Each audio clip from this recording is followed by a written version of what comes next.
Good morning. Hope you guys are doing awesome, whether you're in the room or you're watching online or at one of our campuses in Leland or New Bern. My name is Geoff. Like Clay was telling you, I'm on our student ministries team. And one of my favorite things in the world, if you've heard me speak before, I pretty much only tell stories about surfing in the beginning. It's really just an opportunity for me to gloat about my surfing ability, which isn't that great. Nothing to gloat about. Anyways, about 6 or 7 years ago, it was early in the morning, and I was at Wrightsville Beach, about to surf, delighting, if you will. It was a spiritual practice, I promise. And it was one of those perfect mornings where the sunrise was like barely peeking over the horizon. The wind was soft. The waves were like perfect and glassy, and I couldn't be more excited to paddle out. So I grab my surfboard. I'm with a couple buddies, and we start to paddle out. And as I go over the first wave, I stick my arm into the water and feel electricity run through my body. It felt literally like electricity. I stuck my hand in a pile of jellyfish. And if you've been stung by a jelly before, you're probably thinking jellies don't feel like electricity. It's not that serious. But this was 6 or 7 years ago, and we had like an outbreak of box jellyfish here in Wilmington. I don't know if any of you guys remember this, but they were like everywhere. So I stick my hand in a pile of box jellyfish, feels like an electricity. I get out of the water, I scrape it off, and then in my infinite wisdom that you gain in your early 20s, I go, oh, I'm gonna keep surfing. And I scrape all the jellies off, and I kind of get back in the water, and I paddle back out, and I catch another wave, and this time I kick out the top of the wave, and I fall over, and you can probably guess what happens. I fall into a pile of jellyfish, but this time, it wasn't just like one or two on my arm. I went to the jelly kingdom. There was jellyfish everywhere. It was like the scene in The Matrix where Neo is dodging bullets, but instead of dodging things, I was hitting every jellyfish in the ocean. So I had them all over my chest, all over my arms, all over my legs, all my muscles seized up and locked up tight. It really felt like electricity, and it was all I could do to drag myself out of the water. So I get out of the water, scrape them all off. The lifeguard's like, are you okay, man? And I'm like, no, I'm not okay. So I get the jellyfish off, and I drive home. I called out of work. I was like, I'm just going to sleep it off.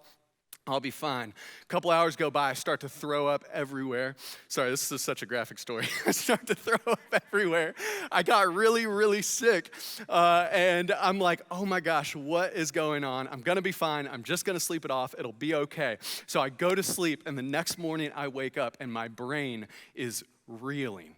Thoughts after thoughts after thoughts after thoughts that I could not control about how my whole entire life had gone wrong. How every decision I had made up to this point was the worst decision I had ever made. I had this impending sense of doom that I could not get rid of. I was in despair, so I start freaking out. I pick up my phone, and I didn't work this before I worked here at the church, but I call my job and I quit. I'm like, I don't want to work here anymore. It's not the right place for me to work. I call the church up here where I was volunteering at the time. I'm like, I don't want to volunteer there anymore. It's not the right place for me to volunteer.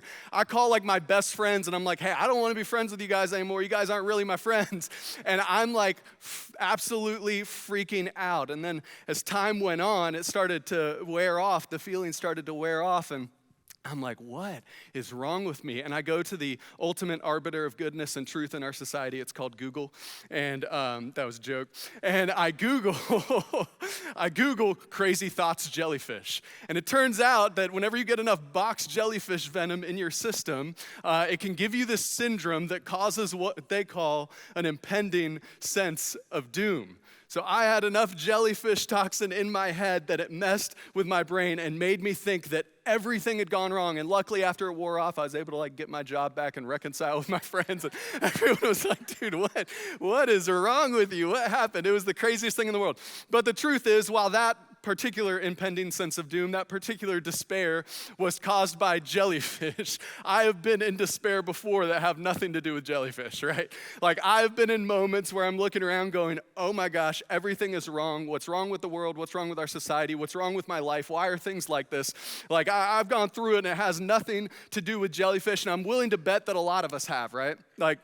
We've all been through times where we're looking at the world around us and we're like, what is the world coming to, right? Like if we all just went through 2020 together, so you've definitely done this, right? If we were to scroll through your Facebook feed, I'm sure we could find those posts, or maybe it's your Twitter feed. If you have Twitter at all, then we know that you're in despair, right? Like if you're on Twitter, I'm there too, trust me, I get it. It's like you're in despair constantly if you're on Twitter. But like if we were to look at your social media, maybe your text messages, whatever, like we could find times where we could become people who are kind of wondering, what is the world coming to? Maybe it's in your personal life, maybe it's in politics. Who knows? There's a lot of different things that we might feel this about. And if you've been tagging along, we spent the summer talking about Sabbath through the lens of delight. And last week we kind of looked at Mary and Martha in Luke 10, and we talked about how our doing can become an enemy of delight, how we can end up striving and striving and striving and never really sitting at the feet of Jesus. And the encouragement was to spend time in Jesus' presence, because it's there that we're formed, and it's there that we can do the work of the kingdom. And I think as society around us becomes less and less hopeful, because let's face it, this seems to be what is happening, right? People are less and less hopeful every single day. I think it's going to be more and more important for us to spend time in the presence of Jesus, for the church to be people that look like Jesus. And there's a lot of different things that can affect what you say, oh my gosh, what is the world coming to about, right? There's lots of different things that can affect that. It might be your age, your job, your family, your life experience, your socioeconomic status, your race, your political affiliation, your opinions on different social issues. Like there's a lot of different things that influence what the things are, what the moments are that we look around the world and go, what is the world coming to? And the church is a diverse place, right? There's a lot of different people with a lot of different opinions in this room. But while that's true, I would bet that we all have that in common, that we've all done that before. We've all felt that despair before. We've all felt that stress before. And the truth is that whenever we're in that despair, it can easily become an enemy of delight, because it not only affects the world around us, it not only affects maybe our own walk with Jesus, but it also affects the people who are outside of the church. When they look at the church, when they look at followers of Jesus, what do they see us doing? Do they see us spreading despair or spreading delight? And that's what we're going to talk about today. So if you have your Bibles with you, we're going to be in John 11. You can go ahead and turn there now. And if you read through the gospel, there is no shortage of circumstances that should cause despair for the people that we are reading about. Whether it's Jesus or the disciples, pretty much throughout the Gospels, they are constantly in situations that should cause despair. The story of Jesus is the story of a Jewish man and his people who are being oppressed by the Roman government, right?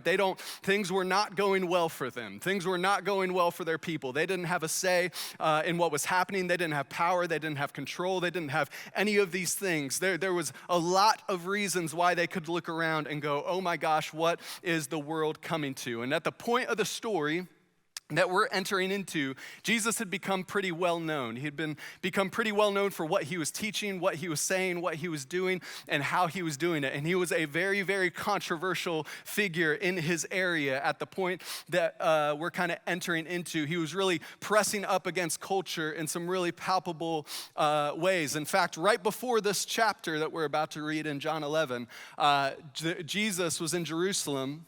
And there was a group of Jewish people who caught wind of what he was teaching, and they said, that's blasphemy. And they decided that they were going to punish Jesus, and the punishment for blasphemy was death. So they decided they were going to stone Jesus and stone the disciples, and they go and try to grab him. And I always imagine Jesus kind of hitting them with like the holy crossover and getting away, right? Like this is what happens in the story before Jesus escapes kind of this angry mob, and he runs to the other side of the Jordan River, I guess swims. Runs or swims, I don't know. I'm going to say he swam. He swam to the other side of the Jordan River, escaping this angry mob, escaping the dangerous side of the Jordan, and going to this side where he was safe. And it's there on the safe side of the Jordan that Jesus gets some news about a friend. We're going to start reading in verse 1. It says, a man named Lazarus was sick. He was from Bethany, the village of Mary and her sister Martha. This Mary, whose brother Lazarus now lay sick, was the same one who poured for perfume on the Lord and wiped his feet with her hair. It's kind of weird that it says that there because that hadn't happened yet. That happens, Mary pouring perfume on Jesus' feet happens the next chapter. So it's kind of like, it's like Christopher Nolan, right? Like you're getting the end, the timeline's all weird. So it's kind of weird that it's there, but it's there. And then it says, so the sisters sent word to Jesus, Lord, the one that you love is sick. So Jesus is on the safe side of the Jordan. They just narrowly escaped death.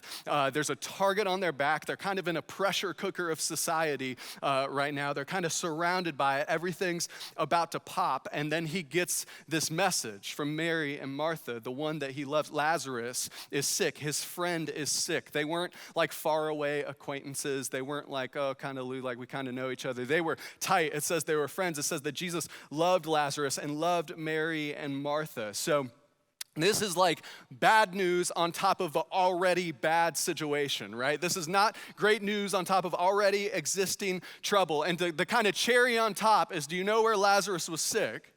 Lazarus was sick back on the side of the Jordan that they just ran from. He's sick in Bethany. So they're back where they just ran from, back where they just narrowly escaped death. That's where Lazarus is. And verse 4, whenever Jesus heard this, he said, the sickness that Lazarus has, the sickness will not end in death. No, it's for God's glory, so that God's Son may be glorified through it. And Jesus loved Martha and her sister and Lazarus, so when he heard that Lazarus was sick, he stayed where he was 2 more days. And then he said to his disciples, let us go back to Judea.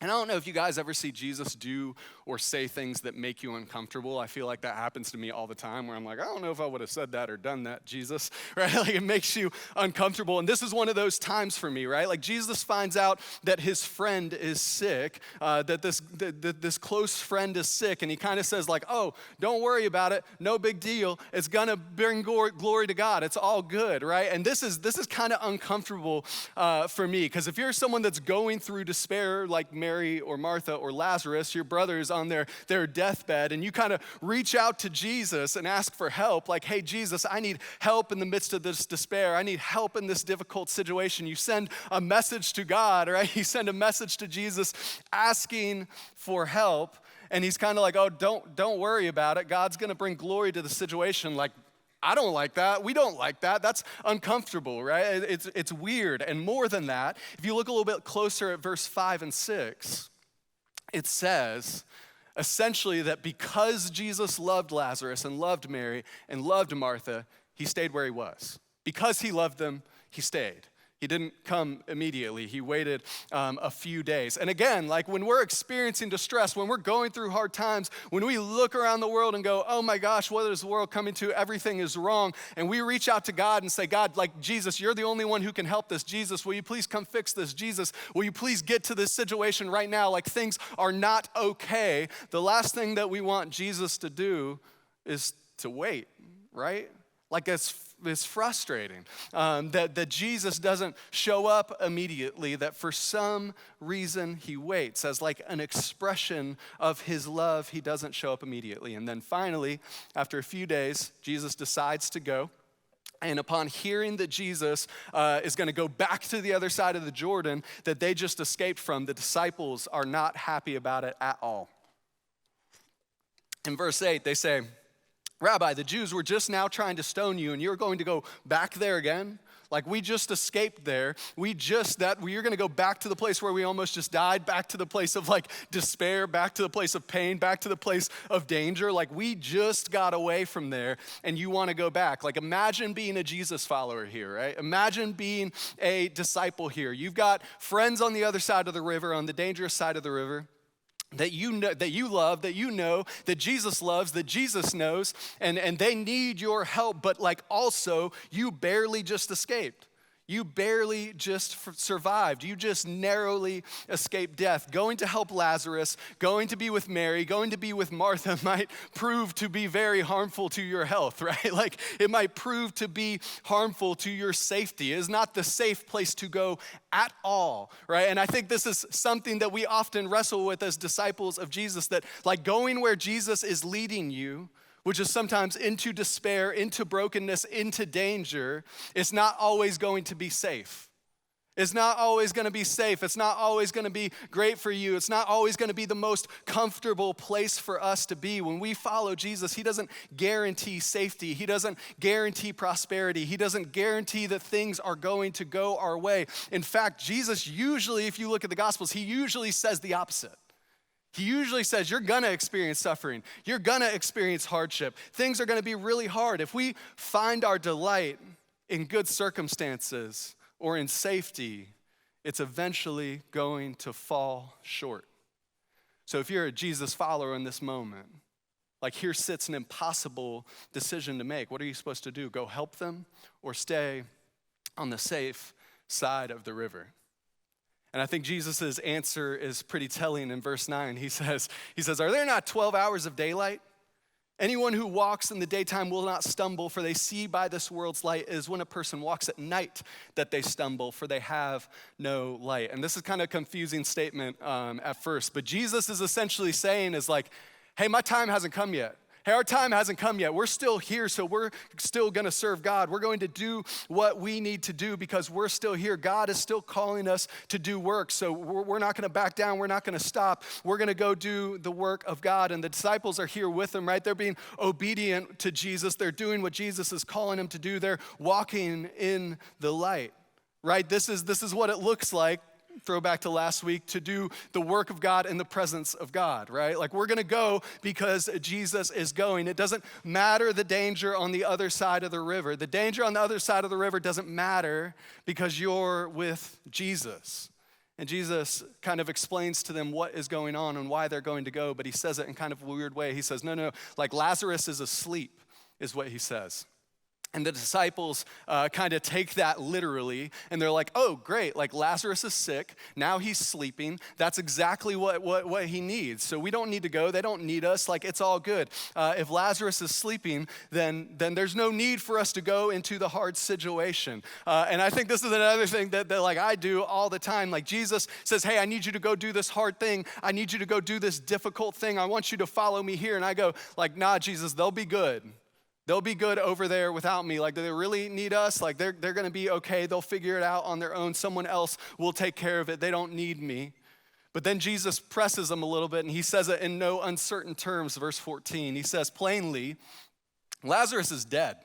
Lazarus is dead, verse 14. For your sake, I'm glad I was not there so that you may believe, but let us go to him. And this is another weird comment from Jesus that makes me a little uncomfortable. He's like, it's good for you that I wasn't there. It's good for you that I wasn't present. It's good for you that this is happening.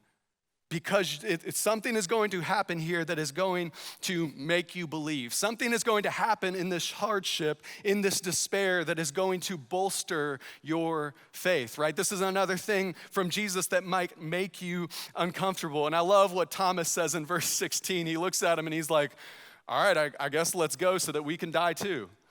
Like he's like, let's go back to the dangerous side of the river so we can just die with Lazarus is essentially what he says. It's like a nice little bit of sarcasm in the Bible. I love it here. But it's like this weird thing from Lazarus or from Jesus that what they're about to experience in despair, what they're going to experience in hardship is going to somehow build their faith. And I think that we forget that at this point in the gospel, the disciples had seen Jesus do all sorts of crazy stuff.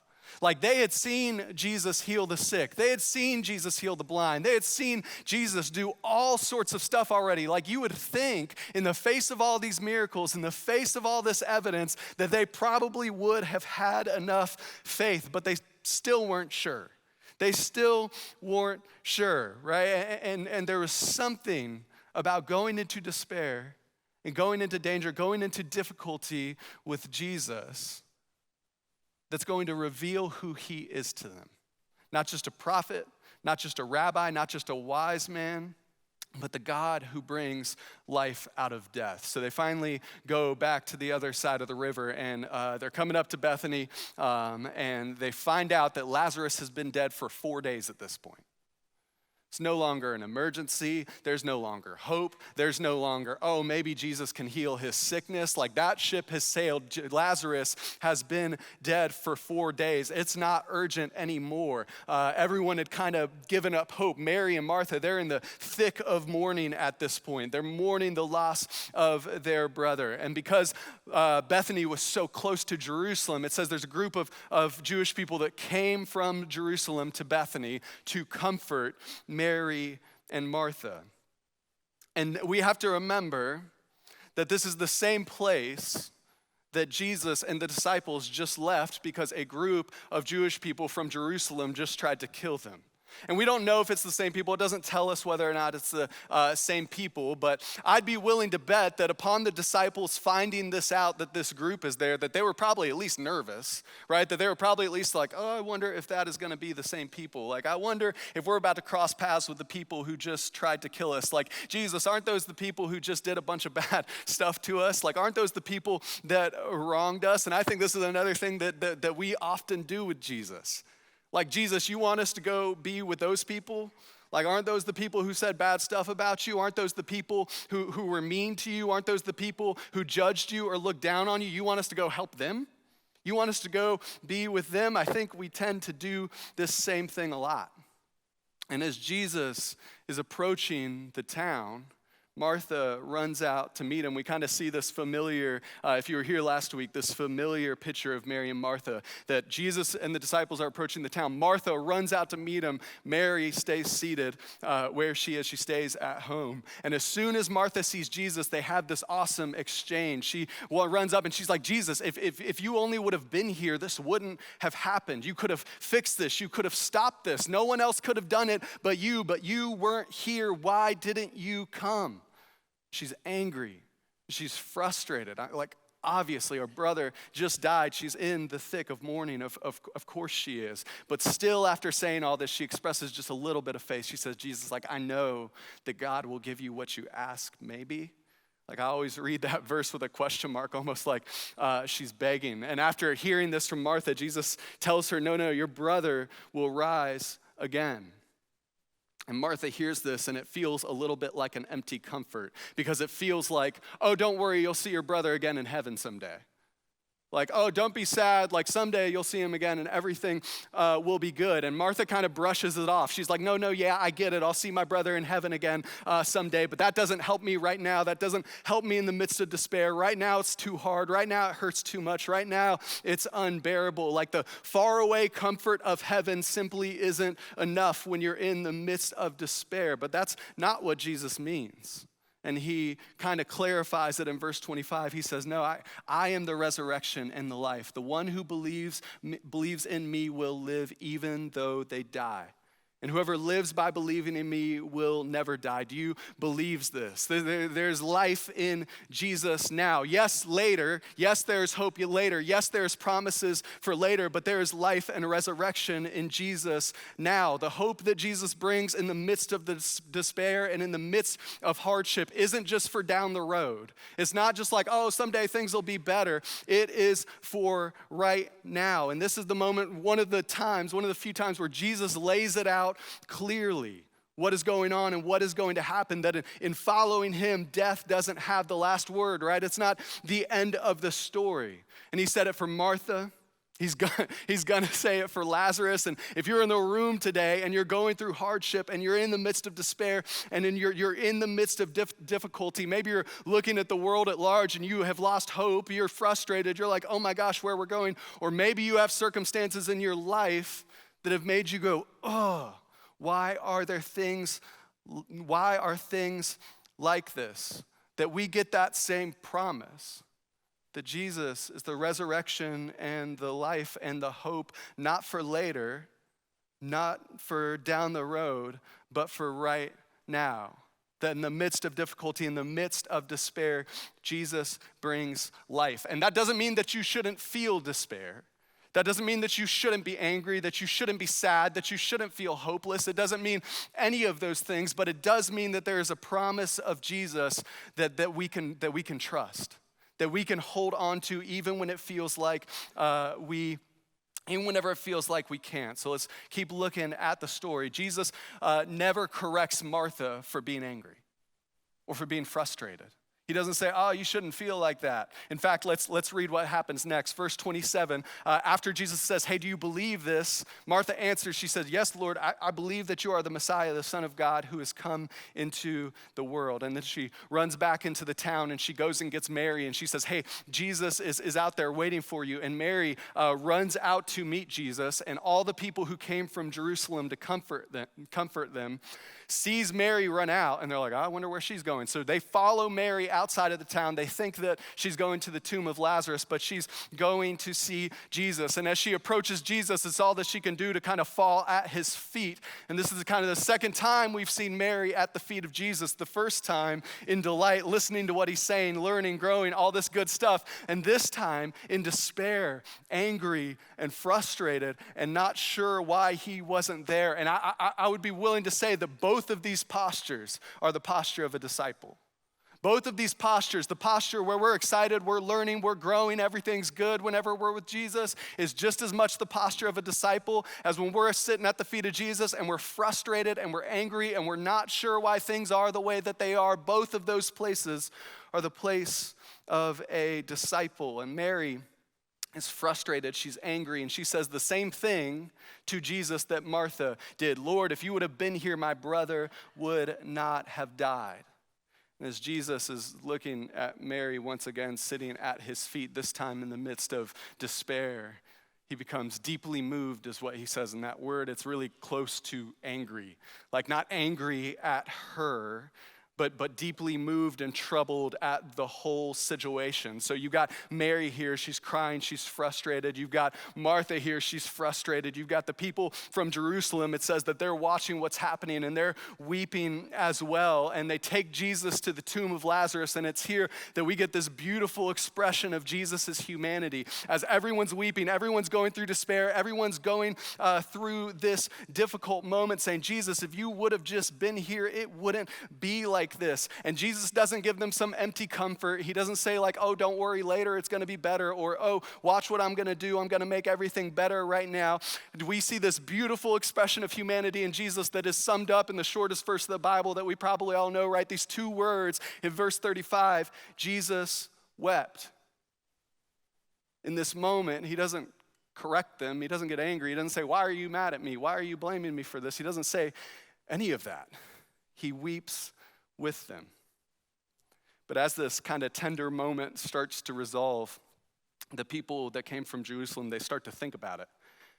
And they're like, wait, isn't this the guy who heals the blind? Like, isn't this the guy who made the paralytic walk? Isn't this the guy who cast out those demons? Isn't this the guy who's been known for doing miracle after miracle after miracle? Like, you would think that if he would have been here, he could have done something about this. And they're having this conversation. I don't know if they're saying it directly to Jesus or they're kind of having it off on the side. But regardless, like, this is the same human frustration that you and I feel all the time when we look at despair and look at brokenness. Like, wait, isn't God supposed to be all powerful? Isn't God supposed to be good? Like, why is there suffering? Why is there brokenness? Why are all these bad things happening? Why is the world the way that it is? I mean, we've experienced the same question, right? Like, Jesus, aren't you supposed to be powerful? Like, God, aren't you supposed to be able to do something about this? Why weren't you here? We've been like Mary sitting at the feet of Jesus, learning, growing, excited, happy. But we've probably also been like Mary at the feet of Jesus, frustrated or angry or in despair, wondering why things are the way that they are. And you might expect Jesus to be insensitive to their line of questioning, or to go like, well, why are you asking these questions? Why are you getting mad at me for that? But what Jesus does is not at all that. And if you're someone who gets mad at God, if you're someone who experiences despair, like, please note this passage, because after they say this, after they're asking this question, like, couldn't he have fixed it? It says, once again, Jesus is deeply moved. Once again, Jesus is deeply moved at the situation. He's not accusing them. He's not like, why are you asking these questions? He's not saying any of that. It says, once again, Jesus is deeply moved. And then he approaches the tomb of Lazarus and he tells them to open it. And Martha's like, no. It's been 4 days. it is not going to smell good in there. Like, don't open the tomb. It's not going to be pretty in there. You don't want to do that. They're kind of confronted with the physical reality of death in this moment, right? Like, it's not going to be pretty in there, Jesus. You don't want to smell it. We don't want to smell it. Leave the tomb closed. Couple that with the fact that culturally, it would have been one of the most unclean things that you could do to enter the tomb as a Jewish man. But what does Jesus do in this moment? Confronted with the reality of death, confronted with despair, confronted with brokenness. In the midst of this heavy moment, we get verse 40. Jesus says, "Did I not tell you that if you believe, you will see the glory of God?" I think we are so quick to think that despair, that difficulty, that brokenness flies in the face of God. That it flies in the face of his glory, or it flies in the face of his goodness. But here, what we're about to see, Jesus is showing us that in the midst of despair, in the midst of brokenness, sometimes we can better see God's glory, that there is an opportunity there that is different than any other place, that sometimes in the midst of despair, in the midst of brokenness, we can most clearly see the glory and the redemption that God brings into those situations. So they take away the stone, and Jesus looks up and he says this prayer, and he says, "God, I know you always hear me, but I'm saying this prayer out loud for the people that are here so they know that you sent me." And then in a loud voice, Jesus says, "Lazarus, come out." And Lazarus comes walking out of the tomb. He's still wrapped in strips of linen and cloth on his face. And he turns to the people who are there and he says, "Take off the grave clothes and let him go." Like, this is it. This is the moment. This is Lazarus back from the dead. He's up and walking. This is the glory of God revealed through ugliness and despair. This is redemption in the midst of a situation that you thought redemption couldn't come. When Martha's like, "Hey, don't open the tomb," it's because Martha did not expect any goodness coming out of the tomb. Martha did not expect a miracle. She didn't have faith for everything in that moment, right? But what does Jesus do? He brings redemption and glory out of an ugly moment. And if you ever look around the world and say, "Oh my gosh, what is the world coming to? Why are things like that?" If you're looking at a place in the world wondering that, what is the world coming to? Why are things like that? Then maybe like Jesus and maybe like the disciples, that is exactly the place that we are supposed to go as Jesus followers. That when we see brokenness, when we see things that we don't like, instead of being like the disciples and criticizing from afar or saying, "Oh, they'll figure it out on their own," or "Oh, if they would just listen to us," or "Oh, if they would just get it right," maybe that's exactly the place that we're supposed to go. Maybe that's the place where Jesus is going to do something in the midst of despair that will build your faith. And the Jews from Jerusalem are standing there. They see all of this go down. They witness this miracle. They see Jesus and his followers at work in brokenness, and we get two responses. And we don't know, again, if this is the same ones who tried to kill him or not. Maybe it was, maybe it wasn't. But we get two responses. Some of them, they finally believe. They go, "Oh my gosh, there's something to Jesus. Maybe he is who he says he is." And the other ones run off to tell the Jewish leadership in Jerusalem what is happening. And this moment, this miracle, is one of the decisive moments that makes the Pharisees decide they are going to kill Jesus. This is one of the things that kind of seals the crucifixion as something that is going to happen. And as followers of Jesus that are supposed to be marked by his heart, marked by his love, as people who are in the world who are supposed to emulate him, when we see despair, when we see brokenness, I think it is really easy to want to stay on the safe side of the Jordan River, right? It's really easy to want to stay over here and kind of say, "Oh, someone will take care of it. Like, someone should get over there. Someone should do something." And you might be safe over here, but you probably won't be with Jesus. Right? Like, you might be in the safe side of the Jordan and your life might be okay and your prosperity might be okay and everything you want might be okay, but Jesus is going to the dangerous side, right? Like, following Jesus doesn't always guarantee our safety, and it's on the safe side of the river that despair becomes an enemy to delight. It's on the safe side of the river that we wallow in our despair and go, "Oh my gosh, why are things like this? Why is everything so broken?" Because we're too far away to see Jesus at work in it. Like, if Jesus was to go raise Lazarus by himself, they wouldn't have seen the glory of God. They wouldn't have seen what happened in that moment. The disciples' faith wouldn't have been built. Again, they might have been safe, but they wouldn't have been with Jesus. And the way that you and I navigate despair as Jesus followers, it can put God's glory on display. And if we look at Jesus to lead us across the river to where maybe things aren't so safe, I think that's where we see true delight. That's where we see true delight that isn't shaken by circumstances, because our delight is not contingent on circumstances. Our delight is only contingent on Jesus. Our safety doesn't come from things going well. Our safety doesn't come from material possessions. It doesn't come from having everything that we want. Our security doesn't come from the things of this world. It comes from the resurrection and the truth and the life that only Jesus brings. Our hope doesn't come from getting our way. It comes from him, right? It comes from the empty grave. Jesus told his followers again and again that it was going to be ugly, that there was going to be suffering, that it was going to be hard. But the resurrection of Jesus is our faith. The resurrection of Jesus is our delight. That's the hill that we die on. That's the place that we rest at. That's the thing that we hold on to. That's where we find true delight. And when you find it there, nothing can take it away. Again, we will see despair. We'll see suffering, but we carry the greatest hope and the greatest love that the world has ever seen. We carry the greatest love, the greatest spirit that changes everything in our world. We follow the King that quite literally changed the course of history, that brought hope out of the most broken and ugly situations, and we get to be those people. We're not people of despair, we are people of delight. We're not called to spread despair, we're not called to spread hopelessness, we're not called to spread divisiveness, we're called to spread hope and love and delight, and if our delight is in Jesus, then it's unshakable. I think the American theologian Carl F.H. Henry put it in a really beautiful way whenever he said this, and I'll end with this. He said, the early church didn't say, look what the world is coming to. They said, look what is coming to the world.